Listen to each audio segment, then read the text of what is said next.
être ingénieur. Donc bien sûr, il y a l'aspect technique qu'on apprend en école, et un aspect qu'on n'apprend peut-être pas assez dans les écoles d'ingénieurs, c'est l'aspect relationnel, qui est essentiel. C'est plus de la moitié du travail. L'industrie aéronautique, quand on est étudiant, c'est l'industrie la plus noble. Je pense que la majorité des gens veulent faire partie de l'aéronautique. Ici, on fabrique des avions qui sont censés être les meilleurs au monde. Donc forcément, derrière, ça apporte une fierté, une envie de travailler qui est différente peut-être d'une autre industrie.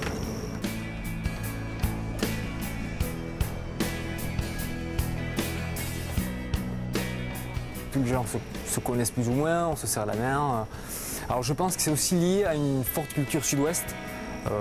Voilà, une culture, une complicité qu'on peut avoir plus facilement entre nous, dans la région, qu'on peut avoir peut-être dans d'autres régions.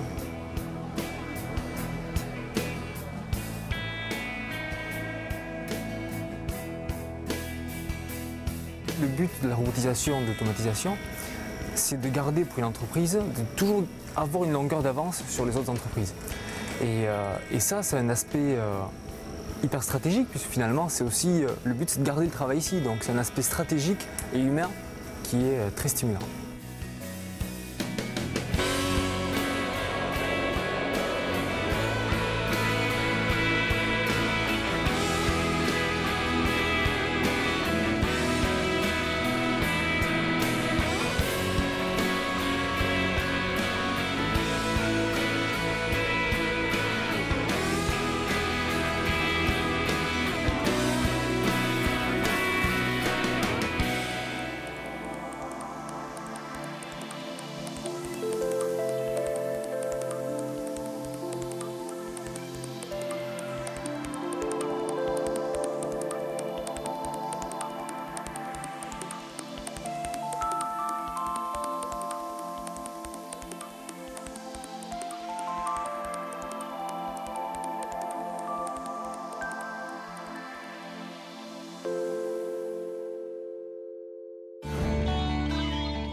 De bons avions ou de bons hélicoptères ont besoin de très bonnes pièces.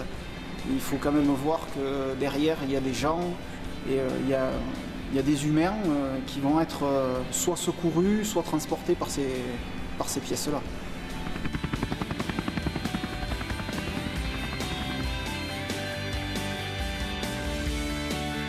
Les pièces s'apparentent à quelque chose d'exceptionnel, un peu comme une œuvre d'art, dans le sens où on a une nécessité de toujours réaliser quelque chose de beau, de propre et de concret.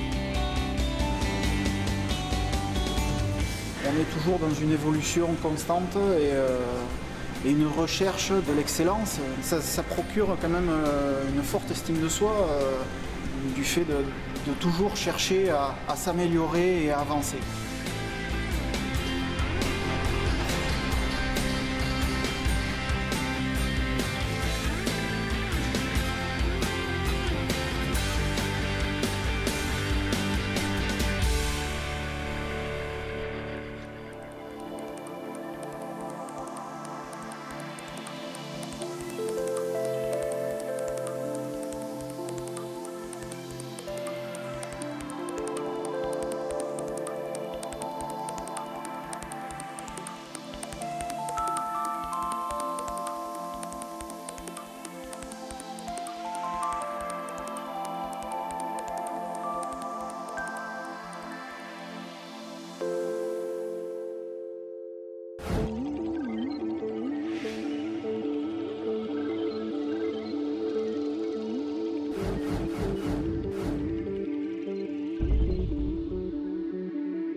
Ce qui fait l'aéronautique quand même au départ c'est la passion. Donc finalement si on est passionné, on peut arriver à tout.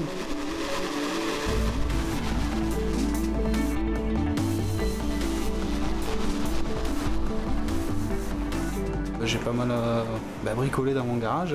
Puis quand je suis arrivé sur les multirotors, je me suis dit c'est vraiment la solution pour aller intervenir en milieu urbain, proche des gens. Ça c'est des choses que j'ai ressenties. Et après, c'est force de rencontre, on est arrivé à là où on en est aujourd'hui, à avoir une start-up avec une ambiance dynamique.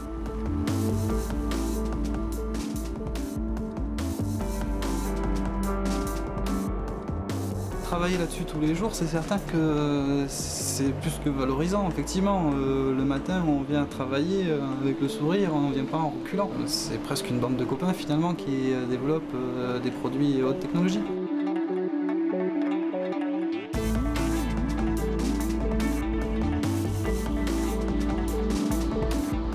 On part de rien, on a des idées, on les met sur la table, on échange nos points de vue.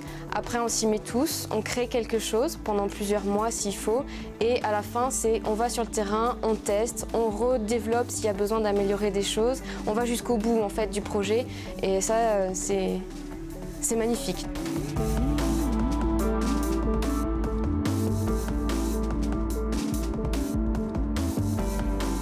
Le fait d'être une fille dans une équipe de garçons, ça implique de devoir faire un peu ses preuves au niveau de la technique.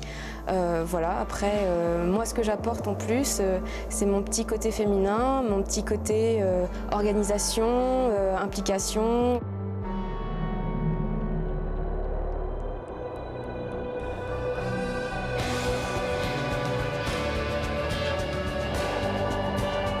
L'aéronautique en Aquitaine est peut-être moins médiatisée que dans les Midi-Pyrénées, mais je pense qu'elle est au moins aussi importante. Il y a une plus grande diversité et donc plus de spécialisation.